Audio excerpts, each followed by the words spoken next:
almarhum sakit keras ketika dia tinggal di Jakarta dan bekerja di sana. Hudar pun terperanjat kaget mendengarnya.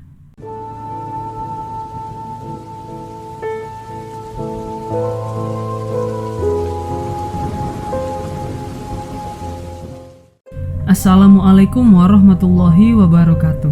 Selamat datang dan selamat kembali di DAC. Di sini ada cerita. Apa kabar semuanya?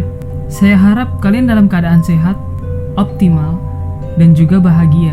Semoga cerita kali ini akan berkesan pada kalian, atau mungkin mengingatkan kalian pada kejadian yang pernah kalian alami sebelumnya. Di kesempatan ini, DAC akan membawakan sebuah cerita dari akun Twitternya Bri Story. Cerita ini menceritakan dua teman yang bernama Yuda dan Hudar. Dan cerita ini tentang pengalaman mereka saat mudik lebaran. Tonton sampai habis ya, maka kalian akan dibuat heran dengan cerita ini. Sekarang, mari kita mulai ceritanya.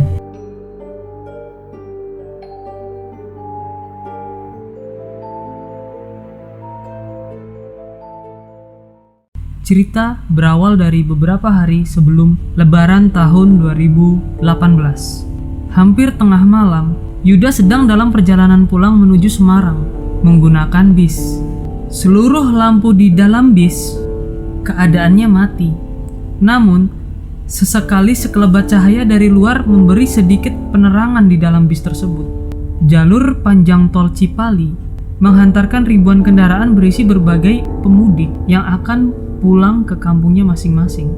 Begitu pula dengan si Yuda.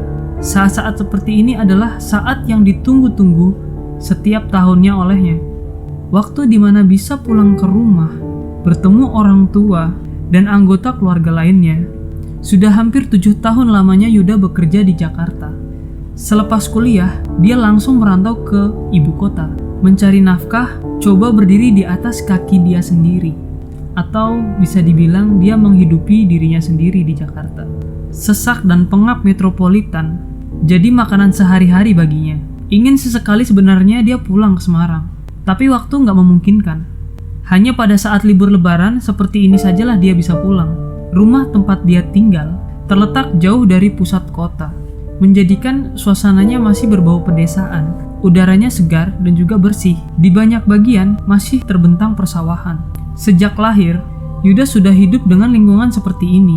Masa kecil hingga remaja dihabiskan dengan menikmati suasana menegangkan. Makanya, dia selalu ingin pulang, apalagi menjelang Idul Fitri. Cerita kembali saat Yuda di dalam bis. Yuda duduk sendiri di kursi tengah sebelah kanan, lebih dekat ke belakang. Tas punggung yang lusuh yang dia pakai waktu itu diletakkannya di kursi kosong di sebelahnya.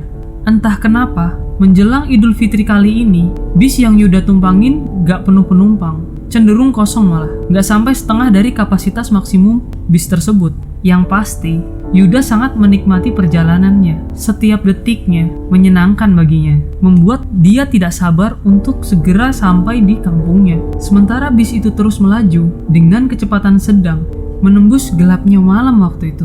Mungkin karena memang sudah tengah malam, ditambah jumlah penumpang yang gak penuh, suasana di dalam bis waktu itu sangatlah sepi, seperti gak ada kehidupan di dalamnya, gak ada suara sama sekali. Hening, dan di dalam heningnya itu, Yuda memperhatikan penumpang lain satu persatu. Ada yang tertidur pulas, ada yang masih terjaga, ada yang sedang melamun menatap keluar jendela, dan ada juga yang terus-menerus memainkan ponselnya, dan juga lain sebagainya. Semua orang tampak tak memperdulikan sekitarnya, asik dengan aktivitasnya masing-masing, termasuk juga dengan gak memperdulikan Yuda yang menatap mereka satu persatu dalam keheningan itu. Tapi sebenarnya gak semuanya pada sibuk sendiri. Di dalam kegelapan itu, Yuda melihat satu anak perempuan yang berumur masih sekitar 4 tahun. Kepalanya menyembul keluar dari sandaran kursi yang letaknya itu tidak jauh dari dia. Perempuan kecil tersebut terlihat hanya sebatas hidung ke atas. Rambutnya dikepang, lucu bagi si Yuda. Walaupun gelap, tapi jelas terlihat kalau anak itu sedang mengintip, memperhatikan si Yuda. Yuda pun tersenyum kepadanya, tapi si anak malah menarik turun kepalanya. Tersipu malu, di balik sandaran kursi, tapi hanya sebentar. Berapa belas detik kemudian perlahan kepalanya muncul lagi. Kali ini nggak sebatas hidung aja, tapi seluruh wajahnya terlihat. Tentu saja, lagi-lagi Yuda tersenyum ke arahnya dan dibalas senyum oleh anak kecil tersebut. Candaan Yuda dan anak perempuan lucu ini berlangsung cukup lama, sampai akhirnya sang ibu yang duduk di sebelahnya, yang mungkin sebelumnya tengah tertidur, terdengar suara ibu tersebut memanggil anaknya. "Nilam, ayo tidur nak." Begitu kata ibu si anak kecil tersebut. Yuda pun berpikir, oh ternyata anak perempuan cantik dan lucu ini namanya Nilam. "Om, Mama, ada Om." Begitulah kata Nilam kepada ibunya, sambil jarinya menunjuk ke arah si Yuda yang tengah duduk di belakang mereka, berjarak beberapa kursi dari tempat duduk si anak kecil tersebut. Melihat itu, Yuda pun tersenyum sambil sedikit ketawa. Gak lama kemudian, ibunya Nilam yang sejak tadi hanya terdengar suaranya, tiba-tiba ikut muncul dari balik kursi. Perempuan cantik dengan rambut hitam tergerai, wajahnya tersapu cahaya terang yang tiba-tiba datang dari luar jendela. Wajahnya pucat, mungkin kelelahan, karena sedang dalam perjalanan. Itu yang disimpulkan oleh si Yuda. "Nilam, gak ada siapa-siapa. Ayo tidur lagi sayang." Begitulah ibunya Nilam bilang, sambil wajah mengarah ke arah Yuda. Tapi anehnya, wanita tersebut menatap ke arah lain, bukan ke arah Yuda. Dan wanita tersebut cenderung menunduk. "Om, Mama, ada Om." Sekali lagi, Nilam berkata seperti itu. "Sudah nak, sini duduk yang benar," sahut ibunya si Nilam. Dan kali ini, dengan nada yang agak tinggi, Nilam menuruti perintah lalu duduk di kursinya. Kemudian gak kelihatan lagi waktu itu. Setelahnya, Yuda hanya mendengar samar obrolan pelan mereka, nyaris berbisik. Ya sudah, kembali seperti semula. Yuda tenggelam lagi dalam lamunan, menikmati perjalanannya. Tapi menyenangkan pikirnya Yuda. Dia menikmati bercanda dengan Nilam walaupun sebentar. Tepat tengah malam, tiba-tiba bis berbelok ke arah satu tempat peristirahatan. Mungkin karena memang sudah waktunya untuk istirahat, tapi Yuda nggak tahu pasti. Namun benar, bis masuk ke suatu tempat yang luas. Suasananya ramai, walaupun tidak terlalu banyak penerangan di sana. Kemudian bis pun berhenti, tepat di depan salah satu rumah makan. Setelah sudah benar-benar berhenti, supir dan kondektur mempersilahkan penumpang turun untuk beristirahat sejenak. Yuda pun memutuskan untuk turun sebentar. Tapi sebelum itu, dia melihat Nilam dan ibunya juga sedang berjalan menuju ke pintu keluar. Sekali dua kali Nilam menoleh ke belakang, mencari ke arah si Yuda. Dan akhirnya Nilam pun tersenyum setelah sudah melihat si Yuda sedang berjalan di belakangnya. Yuda membalas senyumnya. Yang anehnya, Nilam seperti tersenyum dalam kebingungan. Wajahnya datar tanpa ekspresi. Kemudian, setelah sudah di luar bis, Yuda gak ngelihat lagi mereka. Keberadaan si ibunya Nilam dan juga si Nilam. Mereka menghilang, entah kemana. Karena memang waktu itu agak sedikit ramai dan juga tempat duduknya terpisah-pisah. Kemudian, Yuda mencari tempat duduk dan menghabiskan waktunya. Tapi gak lama, beberapa menit kemudian, dia menemukan satu warung makan yang letaknya berada di sudut. Dan juga warung tersebut agak sepi. Yuda memilih untuk duduk di situ. Di lain tempat, entah sudah berapa kali Hudar menguap, kantuk mulai menyerangnya sejak jam 12 tadi. Dia berkendara sendirian. Hudar memutuskan untuk mudik hari itu juga. Jadi waktunya sama si Yuda. Sepulang kerja dia langsung berangkat. Tapi karena macetnya Jakarta, perjalanannya jadi tersendat. Akibatnya, dia masih berada di tengah tol Cipali. Dan waktu itu masih tengah malam. Seperti halnya Yuda, Hudar berstatus pekerja di Jakarta yang berkampung halaman di Semarang. Wah, aku gak kuat lagi. Harus cari kopi nih. Ngantuk banget. Hudar bergumam sendirian ketika kantuknya makin menjadi-jadi. Karena itu, dia berniat untuk mampir di tempat peristirahatan untuk sejenak berhenti. Padahal, hanya tinggal beberapa jam lagi sampai Semarang. Tapi tetap, Hudar harus beristirahat. Sampai akhirnya, dari kejauhan, Hudar melihat ada tempat peristirahatan. Dan dia lega hatinya waktu itu.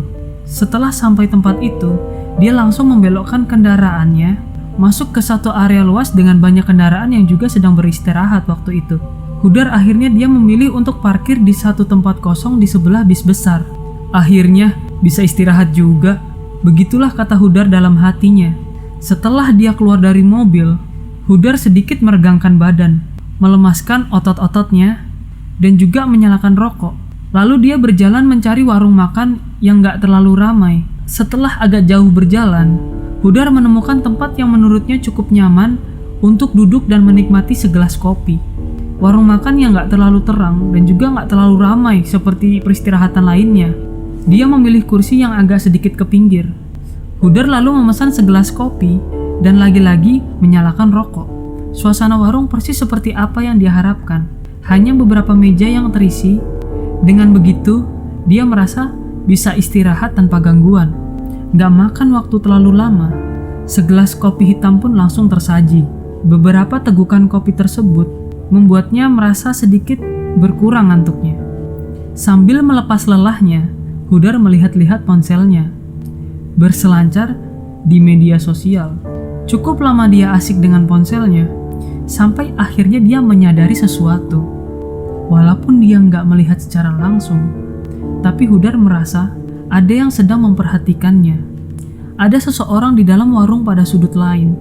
Sepertinya dia sedang terus memperhatikannya. Siapa? Pikirnya si Hudar. Perlahan, Hudar pun menoleh ke arah orang tersebut. Karena penerangannya seadanya dan tidak terlalu terang, membuat Hudar sedikit mengerutkan dahi untuk memperjelas penglihatannya. Tapi ternyata dugaan Hudar benar. Memang ada orang yang sedang memperhatikan dia. Orang tersebut terus menatap si Hudar. Dan Hudar pun sampai akhirnya dia tersenyum kepada orang tersebut. Tak memerlukan waktu lama, akhirnya Hudar pun sadar siapa yang sedang memperhatikannya. Yuda? Haha, Yuda ya? Lalu Hudar pun berdiri, menghampiri orang tersebut yang ternyata itu adalah si Yuda. Ah, aku kira siapa? Hahaha, sama siapa kamu Yud? Tanya Hudar ketika mereka sudah duduk semeja. Sendiri. Kamu mau kemana, Dar? Mudik juga? Iyalah, aku juga mudik. Naik apa kamu? Itu, aku naik bis yang itu. Jawab Yuda sambil dia menunjuk ke arah bis yang dia naiki sebelumnya. Ah, kebetulan. Kalau gitu kamu ikut aku aja. Toh tujuan kita sama. Rumahmu masih di Sembung Harjo kan? Masih, Dar. Yuda menjawab sambil tersenyum. Ya sudah, kita bareng aja. Kita berangkat sekarang yuk. Sudah jam 12:30. Oh ya udah, tapi aku ambil tas dulu ya. Yuda pun lalu berjalan menuju ke bisnya untuk mengambil tasnya. Sementara si Hudar, dia menuju ke mobilnya. Hudar senang karena akhirnya dia ada teman dalam perjalanan. Ada teman juga untuk berbincang. Jadi dia nggak ngerasa kesepian di dalam mobil sendirian. Jadi si Yuda dan Hudar ini adalah kawan lama. Mereka satu kelas pada waktu SMA, lalu terpisah setelah keduanya lulus dan melanjutkan kuliah di tempat yang berbeda. Karena kesibukannya, mereka mengetahui kabar masing-masing lebih banyak dari media sosial atau obrolan antara teman. Dan akhirnya, mereka dipertemukan lagi di suatu tempat peristirahatan di Cipali. Selanjutnya, mereka bersama-sama berkendara menuju ke Semarang, kampung halaman mereka berdua. Saat di perjalanan dan di dalam kendaraan itu, percakapan lebih banyak didominasi oleh si Hudar. Yuda hanya membalas pertanyaan si Hudar itu hanya seperlunya dia. Tapi dalam hal ini, Hudar memang sudah mengerti. Karena si Hudar tahu kalau si Yuda ini memang pendiam sejak dulu. Tapi ya itu tadi, akhirnya selama perjalanan mereka berdua lebih banyak diam. Oh iya, beberapa bulan yang lalu aku dengar kamu sakit ya Yud? Hudar kembali bertanya membuka perbincangan. Iya, tapi sudah sembuh, jawab si Yuda dengan singkat. Emang sakit apa Yud? Aku dengar cukup parah katanya. Iya, hanya dirawat beberapa hari saja kok. Lagi-lagi, perbincangan pun berhenti. Yuda memang sangat pendiam, ditambah dengan sudah bertahun-tahun lamanya mereka nggak berjumpa. Jadi Hudar maklum kalau perbincangan hanya seadanya, dan juga lebih banyakan diam. Tapi Hudar sudah merasa bersyukur dengan adanya si Yuda. Jadi dia nggak merasa sendiri lagi di dalam mobil. Seenggaknya sudah ada yang menemaninya. Sementara Yuda lebih banyak seperti sedang menikmati perjalanan. Lebih sering menatap keluar jendela, memperhatikan pemandangan sambil diam. Oh iya, ada sedikit yang mengganggu si Hudar. Dia nggak tahan dengan wangi parfum yang Yuda gunakan. Menurutnya, wangi parfum Yuda agak nggak lazim. Harumnya sangat aneh. Singkat cerita, akhirnya kendaraan memasuki wilayah Semarang. Aku antar ke rumahmu ya, Yud. Masih di tempat yang dulu kan? Tanya si Hudar. Iya Dar, masih. Ya sudah, kamu kasih tahu aja jalannya ya. Aku udah agak lupa sih. Hehehe. Iya, jawab Yuda dengan pendek. Seingat Hudar, rumah Yuda nggak terlalu jauh dari rumahnya. Jaraknya kira-kira hanya 15 menit. Rumah mereka sama-sama agak jauh dari pusat kota. Sudah hampir 2 jam, Hudar terus ikuti petunjuk yang Yuda berikan, menuju ke rumahnya. Perjalanan yang sudah semakin dekat tujuan, tapi masih terbilang sepi tanpa percakapan. Beberapa saat kemudian, mereka mulai masuk salah satu pemukiman di daerah Sembung Harjo. Pemukiman yang tergolong sepi, apalagi terhitung masih tengah malam seperti itu. Gak ada orang yang terlihat sama sekali. Setelah masuk pemukiman, Hudar mulai bisa meraba daerah yang sedang dimasukinya. Kurang lebih dia masih hafal wilayah yang sudah bertahun-tahun gak dikunjunginya. Setelah sudah melewati beberapa belokan, akhirnya mereka sampai di satu jalan yang Hudar yakin kalau itu adalah jalan kecil tempat di mana rumah Yuda berada. Itu rumahku yang berpagar besi, Dar, ucap si Yuda. Kemudian Hudar langsung menuju rumah yang dimaksud si Yuda. Enggak lama, karena memang sudah dekat, mereka akhirnya sampai di depan rumah Yuda. Dan Hudar pun parkir persis di depan pagar rumahnya si Yuda. Setelah mobil sudah berhenti, mereka lalu turun dari kendaraan. Mampir dulu, Dar, tanya Yuda dengan senyuman. Enggak lah, Yud. Sudah malam. Besok-besok aja aku main ke sini. Hudar pun bilang begitu. Oh ya sudah. Terima kasih banyak ya, Dar. Aku masuk dulu. Kemudian, Yuda masuk ke dalam rumahnya melalui pintu samping. Padahal, si Hudar belum beranjak pergi, apalagi belum masuk ke dalam kendaraannya waktu itu. Dia agak bingung. Sebelum pergi, Hudar sedikit memperhatikan rumahnya si Yuda. Rumah besar bertingkat dalam keadaan gelap. Hanya lampu teras saja yang menyala. Dia merasa ada yang aneh, tapi dia nggak tahu keanehan apa yang sedang dipikirkan dia. Beberapa belas detik kemudian, Hudar memutuskan untuk pergi dari situ lalu pulang ke rumahnya. Namun, ketika baru beberapa langkah menuju mobil, tiba-tiba Hudar melihat kalau lampu ruang tamunya si Yuda itu menyala terang.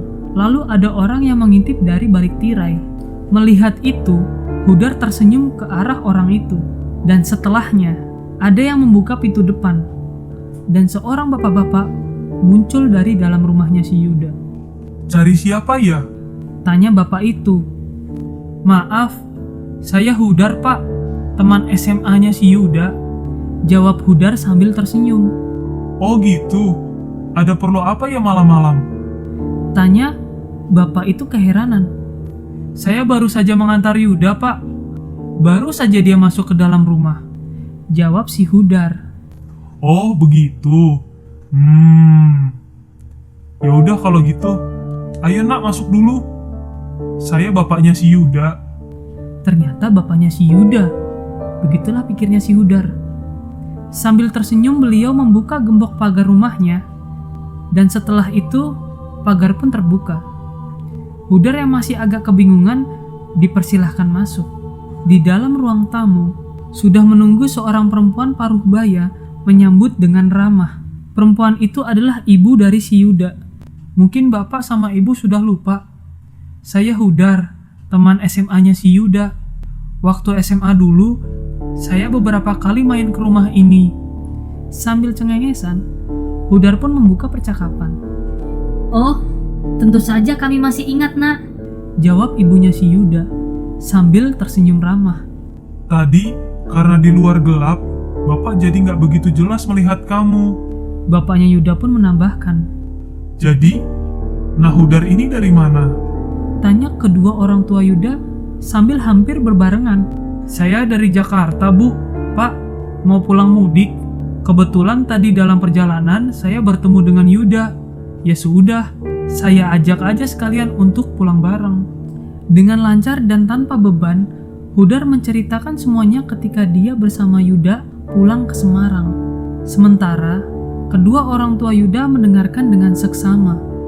Yang anehnya, sejak Hudar masuk, dia sama sekali nggak lihat si Yuda. Yang dia lihat cuman kedua orang tuanya si Yuda aja yang di situ. Mohon maaf sebelumnya, kalau saya akan menceritakan sesuatu yang akan membuat kaget. Bapak akhirnya mulai menjelaskan. Sementara ibunya Yuda mulai menangis perlahan. Hudar nggak tahu sebabnya apa. Mereka kemudian bercerita sambil menjelaskan panjang lebar. Kisah yang membuat Hudar menarik nafasnya. Mereka bilang, Sebenarnya, Yuda sudah meninggal beberapa bulan lalu. Almarhum sakit keras ketika dia tinggal di Jakarta dan bekerja di sana. Hudar pun terperanjat kaget mendengarnya. Padahal, baru saja tadi dia bertemu dengan si Yuda dan mengantarnya pulang sampai ke rumahnya. Di sana, dia hampir tidak percaya akan kenyataan yang dia alami waktu itu. Gimana tadi ceritanya? Heran? Atau serem? Atau merasa bingung? Kalau kalian kurang, nanti saya akan cari cerita lagi yang lebih seru dan lebih serem lagi dari cerita ini. Untuk itu, kalian jangan sampai lupa subscribe, like, dan jika perlu, kalian share ke teman-teman kalian biar mereka tahu kalau di sini ada cerita. Nantikan cerita berikutnya dari DAC. Tetap berdoa dan jangan sampai pikiran kalian kosong. Oh iya, jangan lupa juga follow akun Twitternya Bristory ya. Nanti linknya aku cantumin di deskripsi. Jangan lupa ya. Wassalamualaikum warahmatullahi wabarakatuh. Bye-bye.